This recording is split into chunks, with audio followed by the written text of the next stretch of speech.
Admiral Jeho Park stood at the command center of the UES Stellar Dawn, looking at the giant screen in front of him.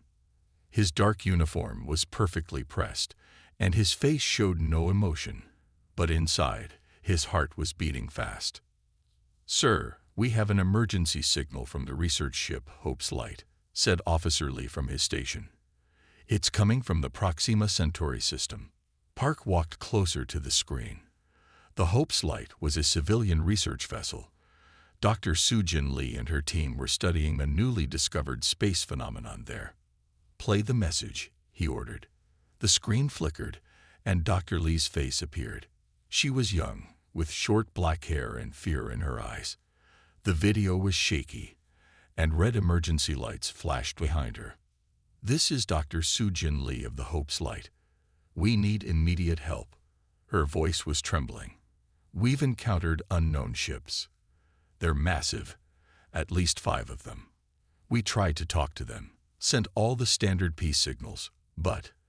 A loud explosion cut off her words. The video shook violently. Someone screamed in the background. Dr. Lee looked over her shoulder, then turned back to the camera. "They're attacking without warning. Their weapons, we've never seen anything like this. Please, anyone who receives this message." Another explosion rocked the ship. The video feed turned to static for a moment, then came back. Dr. Lee was now holding a bleeding cut on her forehead. "They're not here for peace," she said, her voice now calm and clear. "Whatever these beings are, they didn't even try to understand our messages. Admiral Park, if you receive this, protect Earth. They're not." The transmission ended in static. Park's hands gripped the railing in front of him. 20 years in the United Earth Defense Fleet, and he had never lost a civilian ship under his watch. "Officer Lee, when did this message arrive?" 14 minutes ago, sir." Park straightened his back. "Send alert signals to all ships in the sector. I want the UES Thunderhawk there first. Captain Kim knows how to handle combat situations. Tell all civilian ships to clear the area immediately." "Yes, sir." Officer Lee's fingers flew over his control panel. Park walked to the main strategic display. Proxima Centauri was the closest star system to Earth. If these hostile aliens were there, they were too close for comfort. He pressed a button on the display, and a 3D map appeared in front of him. "Send a message to Earth Command," Park said. "Tell them we have a first contact situation gone wrong. Civilian casualties confirmed. Request permission to engage with full fleet response." As his officers carried out his orders, Park watched the small dot that marked where the Hope's Light had been. Dr. Lee and her team had just wanted to study the stars. Instead, they had discovered something terrible. Their sacrifice would not be forgotten. "Sir," Officer Lee called out, "Earth Command has responded. They say..." He paused, reading the message carefully. "They say full authorization granted. The 7th Fleet is yours to command." Park nodded slowly. He touched the screen where the Hope's Light's last signal had come from. "Whoever they are," he said quietly, "they'll learn that attacking human civilians was a terrible mistake." He turned to face his crew. Everyone on the bridge was watching him. They knew that everything was about to change. "Send the order to all ships," he said in a clear, strong voice. "The 7th Fleet deploys in 30 minutes. Today, we show these aliens why humans are not to be taken lightly." As the bridge erupted into activity, Park looked one last time at the screen showing the final moments of Dr. Lee's message. Humanity's time of peace among the stars was over. Now, they would have to fight. Captain Ta-Won Kim's ship, the UES Thunderhawk, came out of faster-than-light travel near Proxima Centauri. The ship's engines hummed quietly as they slowed down. Kim sat in his captain's chair, his eyes fixed on the main screen. "Scan the area," he ordered. "Look for any signs of the Hope's Light, or those unknown ships." His crew worked quickly at their stations. The bridge was silent except for the soft beeping of computers. After 20 seconds, Officer Hand spoke up. "Captain, we're picking up debris at about 10,000 kilometers ahead." Kim's jaw tightened. Take us closer. Weapons ready, shields at maximum. The Thunderhawk moved forward slowly. Pieces of metal floated in space, some still glowing red from weapon damage. Kim recognized parts of the Hope's light, a civilian ship that had never stood a chance in combat. "Sir," Officer Han called out again. "We found something. It's a data box from the Hope's light, still intact." "Bring it in," Kim ordered. "And keep scanning for those alien ships. I don't want any surprises." The ship's recovery beam pulled in the small black box. 5 minutes later, an officer brought it to the bridge. Kim plugged it into his command console, and Dr. Lee's face appeared on his screen again. This was a different message than the distress call. Dr. Lee looked calmer, though her face was covered in ash and blood. "This is my final report," she said. "The aliens who attacked us, they're called the Ravagers. We found this out when we decoded some of their signals." Kim leaned forward, listening carefully. Behind him, his crew went quiet. "The Ravagers don't want peace," Dr. Lee continued. "They see other species as nothing but resources to take. Their ships are powerful, but—" She paused, typing something. "I'm sending all our scan data with this message. Their shield patterns, their weapon signatures, everything we recorded before they attacked." The message kept playing, but Kim turned to his weapons officer. "Start analyzing that data immediately. I want to know everything about their technology." "Yes, sir," the officer replied, already working. Dr. Lee's voice drew Kim's attention back to the screen. "There's something else, something important." Her eyes were serious now. "They think they're unstoppable because no one has ever fought back hard enough. They think we're weak because we tried to talk first. Captain Kim, Admiral Park, whoever finds this, show them how wrong they are." The message ended. Kim sat back in his chair thinking. Then he pressed his communication button. "This is Captain Kim to all crew members. What we do next will matter. The Ravagers think they can attack our people without consequences. We're going to prove them wrong." His tactical officer spoke up. "Sir, we've analyzed the data. Their ships have strong shields, but there's a pattern to them, if we time our attacks right." "Good," Kim said. "Send all this data to Admiral Park, and prepare our new combat systems for testing. We might need them sooner than we thought." Kim stood up and walked to the front of the bridge, looking out at the debris field. Dr. Lee and her crew had died to get them this information. Now it was his job to use it. "Start working on those shield patterns," he ordered. "I want options for how to break through them. And send a message to Admiral Park. Tell him the Ravagers made a big mistake. They thought they were hunting scientists, but now they've made themselves prey." The Thunderhawk's engines powered up, turning the ship toward Earth. They had to prepare the fleet. The Ravagers had started this fight thinking humans would be easy targets. They would learn just how wrong they were. Admiral Park stood in the main war room of Earth Command. Large screens covered the walls, showing the positions of every human fleet and colony. Commander Hai Rin Cho sat at the table with other fleet commanders. Her stealth squadron's data displayed on a small tablet in front of her. "The Ravagers aren't just targeting random ships," Park said, pointing to a map of human space. "They're testing our defenses. Captain Kim's data proves it." Lieutenant Da-hyun Kang walked into the room, carrying a data pad. She was young for her rank, but her skills with communication systems had earned her quick promotion. "Sir, I've broken part of their code," she said, her voice steady despite her obvious lack of sleep. "Show us," Park ordered. Kang connected her pad to the main screen. Strange symbols appeared, then changed into human language. "The Ravagers use a multi-layer encryption," she explained. "But they're overconfident. They never thought anyone would crack even the first layer." The room went quiet as everyone read the decoded messages. Park's face grew darker with each line. "They're planning to attack 3 colonies at once," he said. "New Haven, Hope's Rest, and Aurora Prime." Commander Cho stood up. "My stealth ships can watch all 3 colonies, The Ravagers won't see us coming. Do it, Park said. But be careful. We need information more than we need heroes right now. As Cho left to prepare her ships, Kang worked on her pad again. Sir, there's more, she said.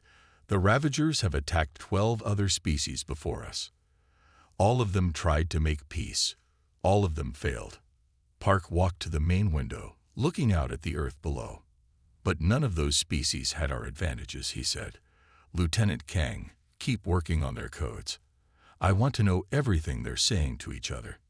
Yes, sir, Kang replied. She paused, then added, there's something strange in their latest messages. They sound worried.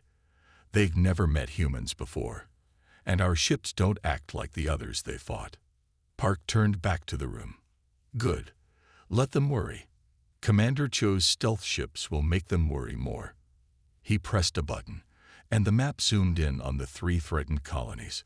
We'll position the 7th Fleet here, between New Haven and Hope's Rest, close enough to protect both. A general spoke up from the back of the room. What about Aurora Prime? That's where Commander Cho comes in, Park said. Her ships will give us early warning, and the Ravagers will learn that humans don't follow their rules of war. Kang's pad beeped again. Her eyes widened as she read the new message. Sir, they're moving faster than we thought. A Ravager fleet just jumped into the outer reaches of the Aurora Prime system. Park didn't hesitate. Send the alert to all ships. Commander Cho, deploy your stealth squadron now. The rest of the fleet will follow in attack formation Delta. As the room burst into activity, Park looked at the map one more time. The Ravagers thought they were hunting easy prey, just like they had 12 times before. But this time was different. This time, they had found an enemy who could fight back. Lieutenant Kang, send one last message to all ships, Park said quietly. Tell them, the storm is gathering. Let's show these Ravagers why it's unwise to threaten human worlds. The screens filled with movement as ships across human space began to mobilize. The greatest fleet battle in human history was about to begin, and the Ravagers had no idea what was coming for them. Captain Taiwan Kim stood in the combat simulation room of the UES Thunderhawk. Holographic ships moved around him, showing his new battle plan in action. 5 other ship captains watched through video screens, their faces serious. The Ravagers always attack in the same way, Kim said, pointing to the red hologram ships. They come in 3 waves. First, they're big ships in front, then smaller ships on the sides.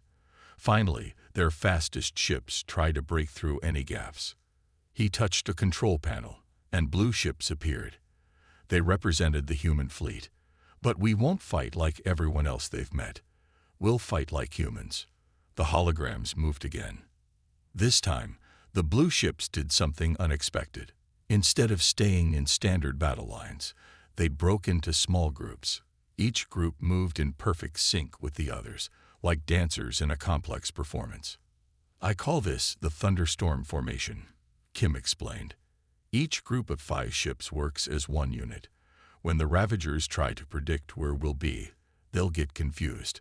They can't hit what they can't understand. Admiral Park's voice came through the speakers. How long to train the fleet in these new tactics?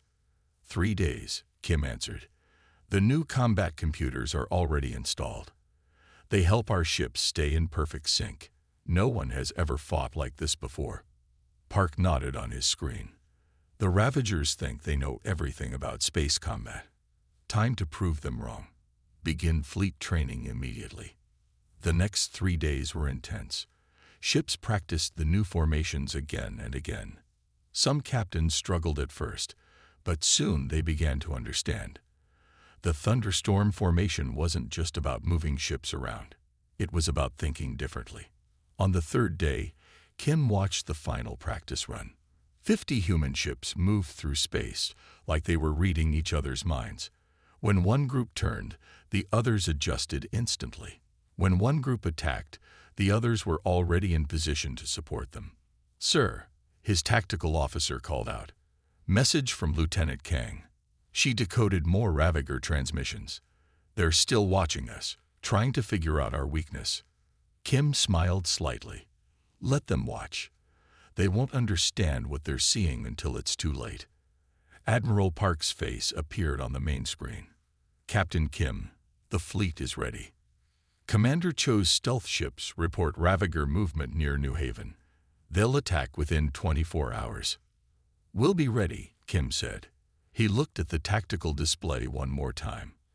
The thunderstorm formation glowed blue against the black of space. The Ravagers think they're the greatest warriors in the galaxy, but they've never fought humans before. They've never seen anything like what we're about to show them. Park's voice was firm. Tomorrow, we show them why you don't threaten human worlds. Tomorrow, we show them what happens when you force humans to become warriors. Kim turned to his crew.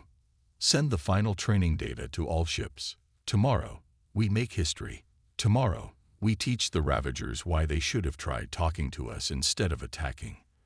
The bridge crew worked at their stations, preparing for the coming battle. Outside, the stars seemed to shine brighter than usual. Soon, those stars would witness something new, a human fleet fighting with all its skill and innovation. The Ravagers were about to learn a hard lesson about underestimating humanity. Commander Hai-Ren Cho's stealth ship, the Silent Arrow, moved through space like a ghost. Its special coating absorbed all sensor signals, making it invisible to Ravager scanners. 2 other stealth ships followed close behind, their engines running silent. Status report, Cho whispered, even though the Ravagers couldn't hear her. Old habits from stealth training were hard to break. 3 Ravager battleships detected, her sensor officer reported quietly. They're moving toward New Haven Colony, just as we predicted. Their shields are strong, but, he paused, checking his readings. There's something strange about their rear sections. Cho moved to look at his screen. The Ravager ships were massive, covered in thick armor, but their engine sections showed an unusual energy pattern. She pressed her communication button, keeping the signal tight and focused. Silent Arrow to Chief Engineer Song, she said. Are you seeing this? Dr. Jin Wusong's voice came through clearly. He was aboard Admiral Park's flagship, but thanks to their new communication systems, he could see everything Cho's ships detected. Yes, Commander. They're shield generators. They're drawing power directly from their engines. That's why their shields are so strong. And if we disrupt their engine power, Cho began. Their shields would collapse, Song finished. But we'd need to hit all their power conduits at exactly the same time. Miss one, and the others would adapt. Cho smiled. This was exactly what they needed. Send this data to Captain Kim. His thunderstorm formation could strike all the points at once. She turned to her navigation officer. Take us closer. I want detailed scans of every ship in their fleet.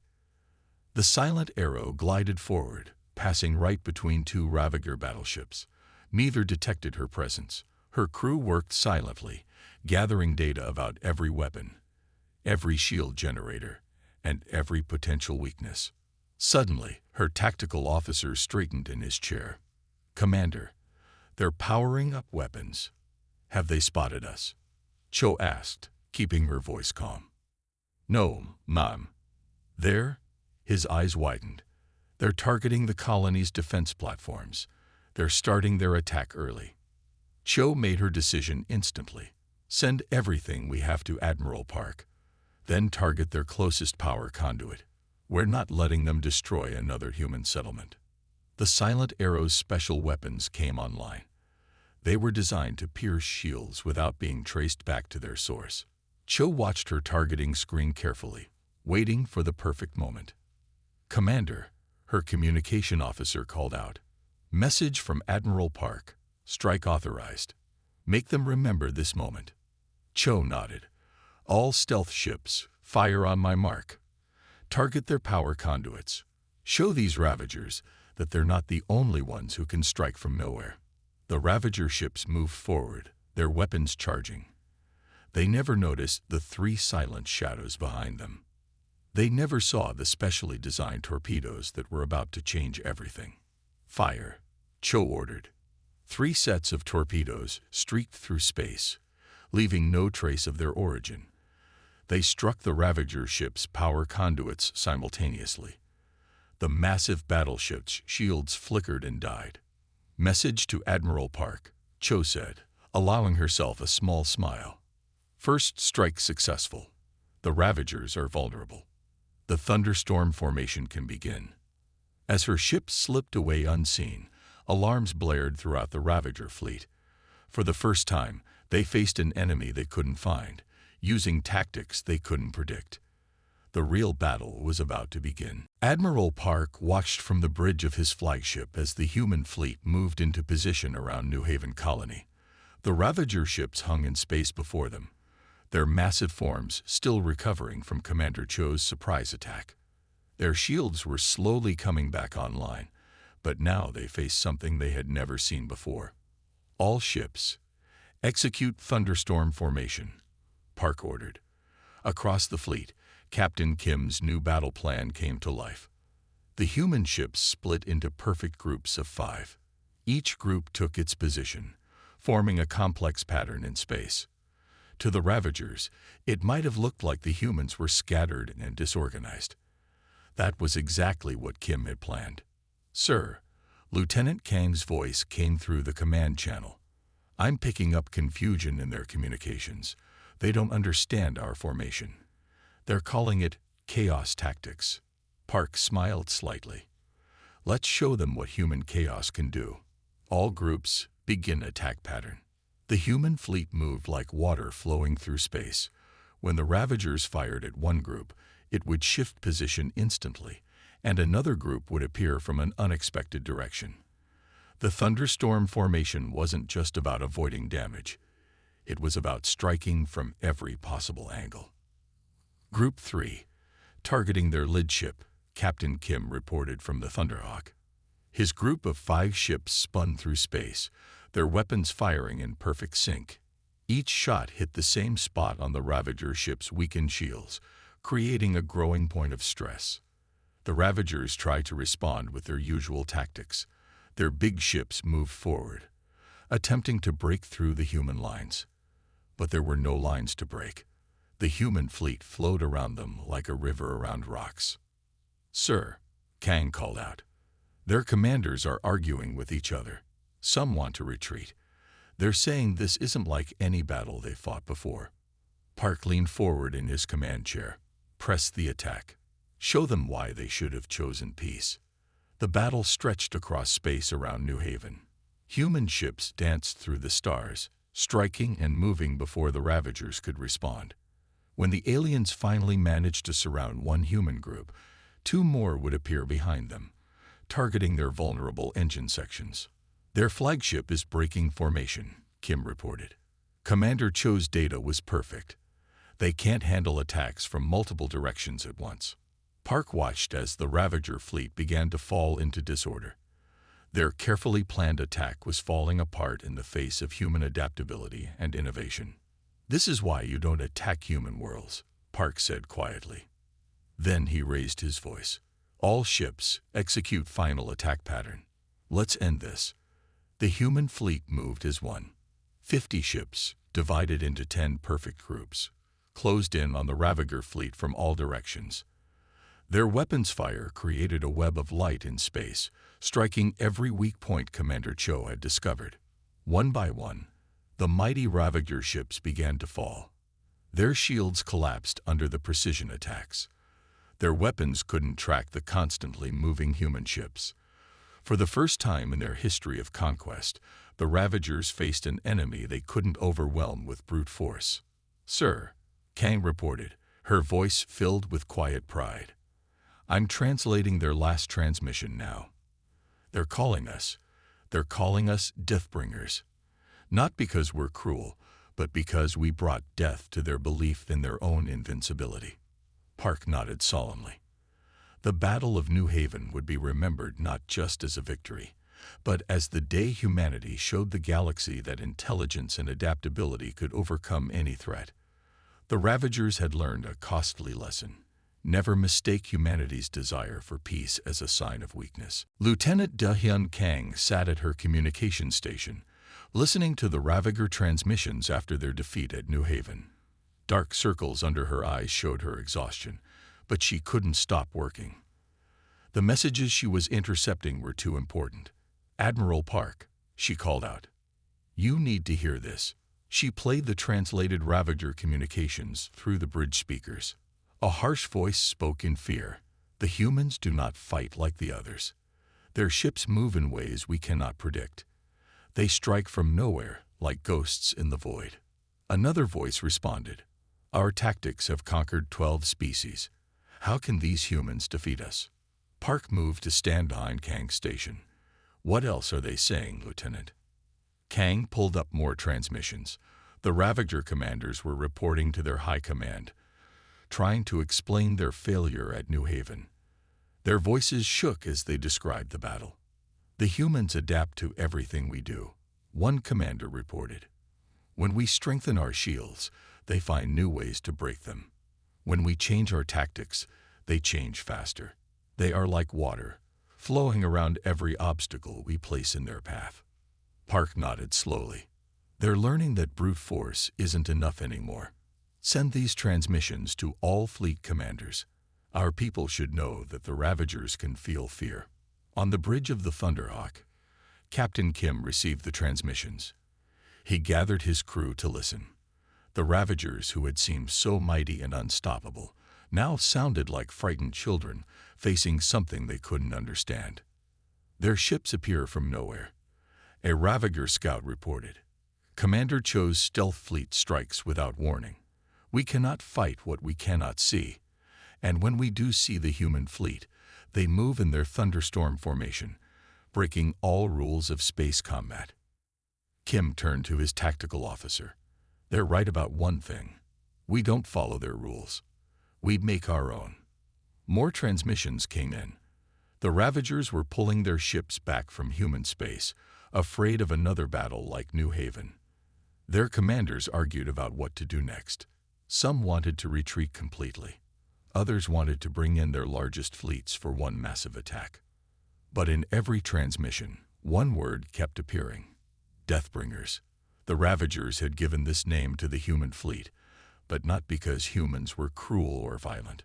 They called them Deathbringers because humans had killed something the Ravagers had held dear: their belief in their own invincibility. Admiral Park called a meeting of all ship commanders. Their faces appeared on screens around his bridge, waiting to hear his words. "The Ravagers fear us now," he said simply, "not because we are monsters, but because we have shown them something they never expected.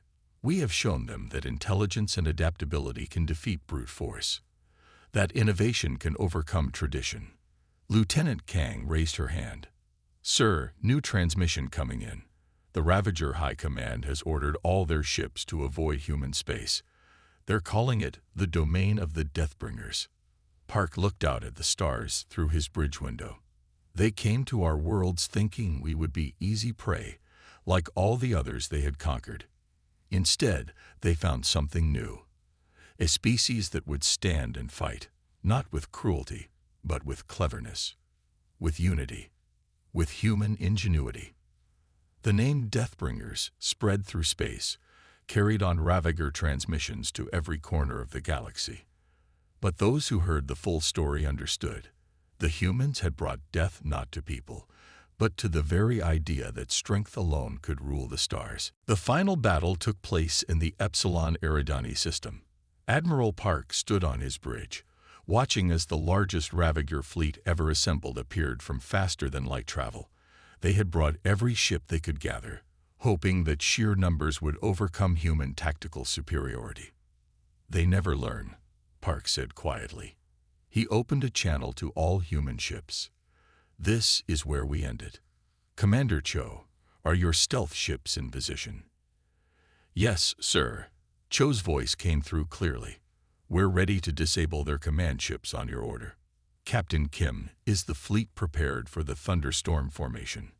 "Ready and waiting, Admiral," Kim responded. "All ships have Dr. Song's new shield-breaking technology installed. The Ravagers won't know what hit them. Lieutenant Kang monitored the enemy communications. Sir, they're trying to coordinate their attack, but they're afraid. Every commander remembers New Haven. They're calling this the Battle of Destiny. Park nodded. Then let's show them their destiny. All ships, execute final battle plan. The space around Epsilon Eridani erupted into action. Commander Cho's stealth ships struck first, appearing from nowhere to disable the Ravager command ship's power systems. The alien fleet's careful formation fell into chaos as their leaders lost control. Captain Kim's thunderstorm formation swept through the confused Ravager ships like a hurricane. 50 human vessels moved in perfect harmony, their weapons enhanced by Dr. Song's innovations. Each shot pierced Ravager shields as if they weren't there. They're breaking formation, Kang reported. Their commanders are ordering a retreat, but some ships aren't listening. They're surrendering. Park watched as white surrender signals began flashing from several Ravager ships. This had never happened before. The Ravagers had always fought to the death in their previous conquests. Sir, Kang called out, her voice filled with wonder. You should hear what they're saying. She played the translated transmission. We cannot defeat the Deathbringers. They are not like the others. They do not seek to destroy, only to protect.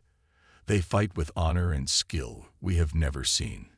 We surrender to their mercy. Park opened a channel to the surrendering ships. This is Admiral Park of the Human Defense Fleet. We accept your surrender. Power down your weapons and prepare to be boarded. As human ships moved to secure their prisoners, Park thought about Dr. Lee and her research vessel, the Hope's Light. Their sacrifice had led to this moment. The Ravagers had learned that attacking humanity had been their greatest mistake. Message from Earth Command, Kang announced. They say other species are requesting contact with us. They've heard about how we defeated the Ravagers. They want to learn from us. Park smiled. The Ravagers called us Deathbringers because we killed their arrogance, their belief that might makes right. But we've done more than that. We've shown the galaxy a better way. He looked at his bridge crew, then at the screen showing Kim, Cho, and all the others who had made this victory possible. Today, we're not just Deathbringers. We're peacekeepers. We've shown that intelligence, unity, and innovation can overcome any threat. The galaxy will remember this day not just as the end of the Ravager threat, but as the beginning of something new, a future where strength serves wisdom, and where peace is protected by those who understand the true cost of war. As the human fleet secured their victory, news spread across the stars. The Deathbringers had come not to conquer, but to defend. Their legacy would not be one of destruction, but of protection. The galaxy had changed forever, and humanity had shown the way forward.